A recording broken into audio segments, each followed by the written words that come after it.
সশ্রদ্ধ চিত্তে শপথ গ্রহণ করিতেছি যে আমি আইন অনুযায়ী অন্তর্বর্তীকালীন সরকারের 5 আগস্ট দুপুরে পদত্যাগ করে পালিয়ে যান প্রধানমন্ত্রী শেখ হাসিনা। 3 দিন পর 8 আগস্ট ডক্টর মোহাম্মদ ইউনূসকে প্রধান করে গঠিত হয় অন্তর্বর্তী সরকার। এরপর একে একে পদত্যাগে বাধ্য হন প্রধান বিচারপতি সহ 6 বিচারপতি। সবশেষ একই পথে হাঁটেন স্পিকার শিরীন শারমিন চৌধুরী।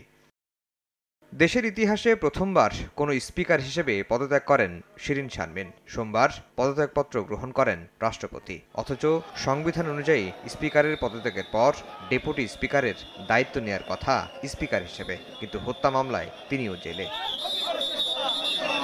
সুপ্রিম কোর্টের জ্যেষ্ঠ আইনজীবী আহসানুল করিম বলছেন, নতুন স্পিকার দায়িত্ব নেওয়া পর্যন্ত পদত্যাগ করলেও শিরীন শারমিনই থাকবেন স্পিকার। স্পিকারের পদ ততক্ষণ পর্যন্ত থাকবে যতক্ষণ পর্যন্ত পার্লামেন্ট থাকবে।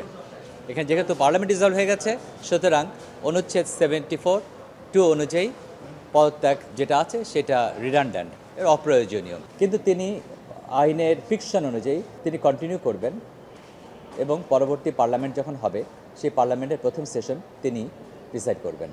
তবে সুপ্রিম কোর্টের আরেক সিনিয়র আইনজীবী এস.এম. শাহজাহান বলছেন, পদত্যাগের পর স্পিকার পদে শিরীন শারমিন আর নেই। ডেপুটি স্পিকার জেলে থাকায় রয়ে গেছে সাংবিধানিক শূন্যতা।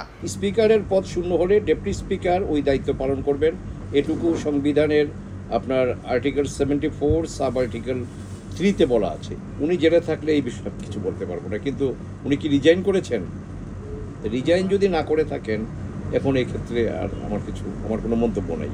তবে সবকিছুর বাইরে প্রশ্ন থেকে যায়, রাষ্ট্রপতি এই মুহূর্তে পদত্যাগ করলে কার কাছে তা জমা দেবেন, আর কেই বা দায়িত্ব নেবেন ভারপ্রাপ্ত রাষ্ট্রপতির?